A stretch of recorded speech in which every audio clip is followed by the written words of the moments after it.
Hello students. इस video में हम लोग आ, प्रमुख सामाजिक विचारक कार्ल मार्क्स के द्वंद्वात्मक भौतिकवाद डायलेक्टिकल मटीरियलिज्म इस सिद्धांत की विवेचना करेंगे, उसको समझने की कोशिश करेंगे। ये जो द्वंद्वात्मक भौतिकवाद का सिद्धांत है, ये कार्ल मार्क्स ने हीगल से ग्रहण किया था। हीगल का सिद्धांत था द्वंद्वात्मक आत्मवाद। तो द्वंद्ववाद जो है वो हीगल से मार्क्स ने ग्रहण किया। तो हम इसमें सबसे पहले तो ये देखने की कोशिश करेंगे कि हीगल का द्वंद्वात्मक आत्मवाद क्या है, द्वंद्वात्मक प्रणाली क्या है और आत्मवाद क्या है, और फिर मार्क्स ने इसमें क्या संशोधन किए। उसके बाद जो वीडियो होगा उसमें मार्क्स का भौतिकवाद और उसके बाद में उसका समीक्षा करने का प्रयास करेंगे। तो आज हम मुख्य रूप से हमारा जो फोकस है वो हीगल के द्वंद्वात्मक आत्मवाद और कार्ल मार्क्स के द्वंद्वात्मक प्रणाली, इन सारे कंसेप्ट्स को हम समझने की कोशिश करेंगे। जैसा अभी मैंने बताया कि द्वंद्वात्मक भौतिकवाद का जो मार्क्स का सिद्धांत है ये हीगल के द्वंद्वात्मक आत्मवाद के सिद्धांत से प्रभावित है। इसमें आप देखेंगे तो दोनों के ही सिद्धांत में द्वंद्वात्मक शब्द कॉमन है, ठीक है, और आत्मवाद और भौतिकवाद इसको लेकर दोनों के बीच में भिन्नता है। तो सबसे पहले हम लोग द्वंद्वात्मक प्रणाली की बात करते हैं कि हीगल का द्वंद्वात्मक आत्मवाद क्या है और द्वंद्वात्मक शब्द का अर्थ क्या है। जो हीगल हैं वो विचार को सबसे महत्व देते हैं और यही बात मार्क्स को पसंद नहीं है या उन्होंने अस्वीकार की है। हालांकि जो कार्ल मार्क्स हैं वो हीगल के विचारों से बहुत प्रभावित थे और वो जो यंग हीगेलियन जो वामपंथी थे उनके बहुत पहले ही संपर्क में थे। उन्होंने हीगल को पढ़ा और हीगल के जो द्वंद्ववादी विचार हैं उनको स्वीकार किया और आत्मवाद के सिद्धांत को, विचार को अस्वीकार किया। हीगल ये मानता था कि ये जो संपूर्ण प्रकृति और पदार्थ जगत हम देखते हैं, ठीक है, भौतिक जगत, ये विचार से उत्पन्न हुआ है, आत्मा से उत्पन्न हुआ है, या इसके मूल में निरपेक्ष विचार या आत्मा है। तो इसीलिए उनका सिद्धांत जो है वो आत्मवाद कहलाता है, आइडियलिज्म, यानी आइडिया उनके सिद्धांत के मूल में है। वो कहते हैं सब कुछ आत्मा से उत्पन्न है और आत्मा पर ही जाता है, ठीक है ना। तो निरपेक्ष विचार या एब्सोल्यूट जो आइडिया है वो उनकी मुख्य थीम है, मुख्य बिंदु है हीगल के द्वंद्वात्मक आत्मवाद में। अब पहले हम ये देखते हैं कि ये जो द्वंद्वात्मक शब्द है जो कि दोनों में कॉमन है, इस शब्द का अर्थ क्या होता है। तो एक आप देखेंगे द्वंद्व, द्वंद्व कब होगा, जब विरोध होता है, दो विरोधी गुणों वाली वस्तु या विचार होंगे तभी दोनों में द्वंद्व होगा। अगर समान है तो किसी तरह के द्वंद्व की बात ही नहीं होती। तो जो द्वंद्वात्मक प्रणाली है, इस द्वंद्वात्मक शब्द और द्वंद्वात्मक प्रणाली दोनों में ही विरोध या संघर्ष या विपरीतता ये तत्व निहित है, ठीक है ना। इसलिए संघर्ष या द्वंद्व इन सिद्धांत में का जो है ना एक महत्वपूर्ण टर्म कह सकते हैं या एक की सेंट्रल पॉइंट है। मार्क्स को तो आप जानते हैं कि मार्क्स का जो अप्रोच है उसको ही हम संघर्षवादी उपागम कहते हैं, संघर्षवादी परिप्रेक्ष्य कहते हैं। तो संघर्ष जो है वो मार्क्स के सिद्धांतों का सार है, ठीक है ना। तो इस संघर्ष शब्द का यूज द्वंद्वात्मक प्रणाली में किस तरह से हुआ है और ये क्या कहती है, ये कहाँ से आई, तो इसका हम अगर अर्थ देखें तो ये जो द्वंद्वात्मक शब्द है विरोध या संघर्ष, अंग्रेजी का एक शब्द है डायलेक्टिक, उसका हिंदी रूपांतरण है। और ये शब्द भी आया है यूनान से, ग्रीक से डायलेगो, यूनानी शब्द है डायलेगो, DIALEGO। तो ये जो डायलेगो है इसका हिंदी रूपांतरण है द्वंद्ववाद, ठीक है ना। और इसका अर्थ क्या होता है? तर्क वितर्क या वाद विवाद। तो डायलॉग, जो यूनानी दार्शनिक थे वो डायलॉग करते थे, इसका मतलब क्या, वो तर्क वितर्क करते थे, वाद विवाद करते थे और उसके माध्यम से वो सत्य तक पहुंचने का प्रयास करते थे, ठीक है। यूनानी दार्शनिक, उनके लिए ये सत्य या तत्व तक पहुंचने की एक पद्धति थी, वैचारिक पद्धति थी डायलेगो, तर्क वितर्क करना, वाद विवाद करना, या किसी भी विचार के बारे में कोई भी प्रश्न है उसके पक्ष और विपक्ष में तथ्य इकट्ठे करना, विचार इकट्ठे करना और उसके बाद में ये देखना कि वास्तविकता क्या है।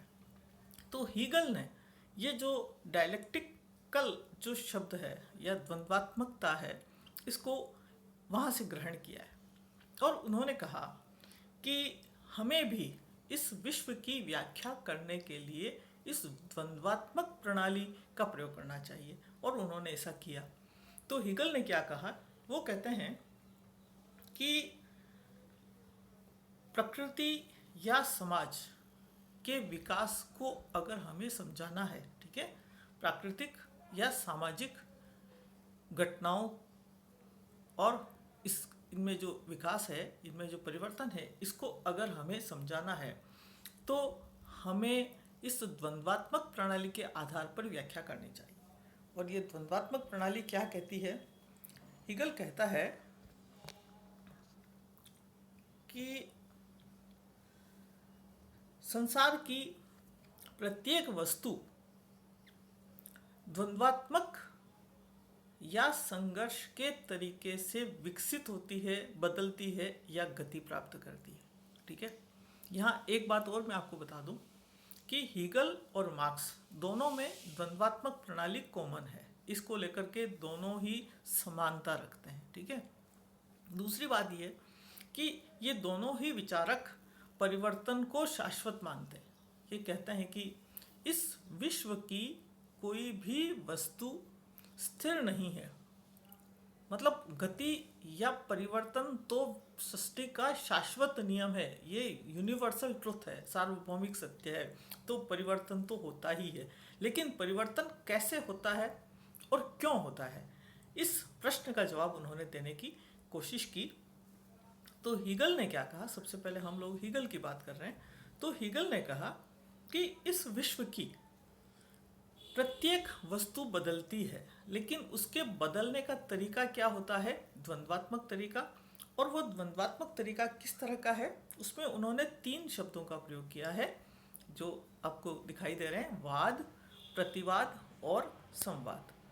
वो कहते हैं कि कोई भी वस्तु अगर थीसिस है, अगर हम मान लेते हैं कि वर्तमान में जो कुछ भी है वो थीसिस है, ठीक है, तो उसका प्रतिवाद या उसका एंटीथीसिस या उसका विरोधी ज़रूर उत्पन्न होगा, क्योंकि हर वाद में अपने प्रतिवाद को जन्म देने का तत्व मौजूद है, ये होगा ही। तो जब वाद है, कोई भी थीसिस है, कोई भी वस्तु है, तो उस वस्तु में ही उसका विरोध मौजूद है, और जब उस वस्तु में उसका विरोध मौजूद है तो उस आंतरिक विरोध के कारण उसका प्रतिवादी वस्तु या उसका एंटीथीसिस होगा। और चूंकि दोनों के गुण एक दूसरे के विपरीत हैं, इसलिए उन दोनों में संघर्ष होगा, ठीक है, वाद इंटू प्रतिवाद। और जब संघर्ष होगा तो उसका एक कोई न कोई परिणाम निकलेगा, और वो परिणाम उसको उन्होंने कहा है सिंथेसिस या संवाद। चूंकि परिवर्तन जो है वो प्रकृति का शाश्वत नियम है, ठीक है, तो जो संवाद है, वो जो नई स्थिति बनी, संवाद की स्थिति या संवाद एक नई वस्तु बनी, ये संवाद भी स्थिर नहीं है, कालांतर में ये भी अपने विरोध को जन्म देता है। और जब उसका विरोध उत्पन्न होता है या उसका प्रतिवाद या उसका एंटीथेसिस आता है, तो फिर दोनों में संघर्ष होता है। और जब दोनों में संघर्ष होगा तो फिर दूसरे नंबर पर आप कह सकते हैं फिर नए संवाद की स्थिति उत्पन्न होती है। ये जो नया संवाद है ये फिर कुछ समय बाद अपने विरोध को जन्म देता है और फिर उसका प्रतिवाद उत्पन्न होता है, फिर दोनों में संघर्ष होता है और फिर नए संवाद की उत्पत्ति होती है।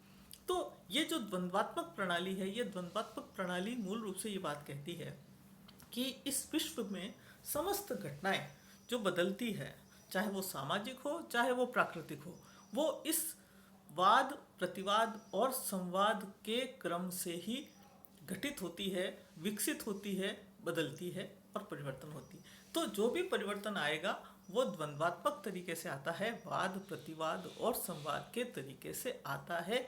और ये एक अटूट नियम है, सार्वभौमिक नियम है, ऐसा हीगल भी मानते हैं और इसको मार्क्स भी मानते हैं।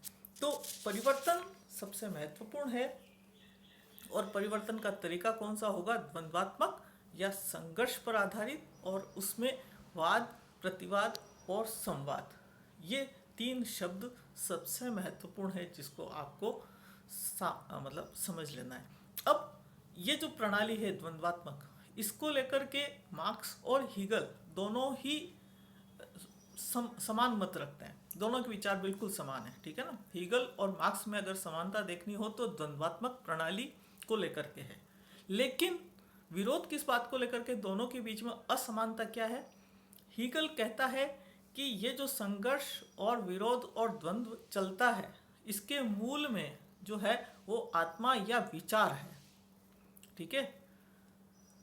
और मार्क्स क्या कहता है, मार्क्स कहता है कि विचार या आत्मा नहीं अपितु भौतिक पदार्थ महत्वपूर्ण है, पदार्थ विचार को निर्धारित करता है, ठीक है। तो दोनों दो शब्द हैं महत्वपूर्ण, विचार और भौतिक पदार्थ, ठीक है ना। तो आप देखेंगे कि हीगल का जो सिद्धांत है वो द्वंद्वात्मक आत्मवाद है और इसके लिए विचार सबसे महत्वपूर्ण है, विचार सृष्टि का मूल है, ठीक है। परिवर्तन का मूल भी विचार है, विचार में परिवर्तन आता है और एक जो पूरे विश्व में हम परिवर्तन देख सकते हैं।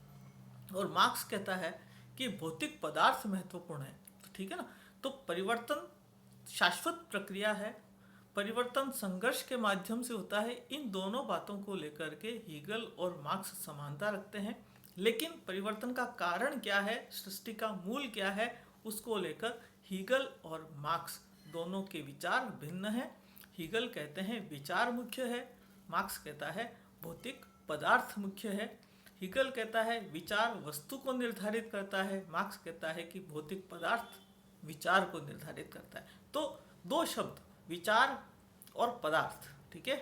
विचार वस्तु को निर्धारित करता है या वस्तु विचार को निर्धारित करती है, इन दोनों बातों में हीगल और मार्क्स दोनों में मतभेद है या दोनों असमानता रखते हैं और इसी आधार पर दोनों के सिद्धांत का नाम ही अलग है, हीगल का द्वंद्वात्मक आत्मवाद और मार्क्स का द्वंद्वात्मक भौतिकवाद, ठीक है। तो ये बहुत संक्षेप में हमने सार रूप में देखा कि हीगल और मार्क्स के जो विचार हैं वो कहाँ समानता रखते हैं और कहाँ भिन्नता रखते हैं। इसके बाद हम देखेंगे मार्क्स का द्वंद्वात्मक भौतिकवाद।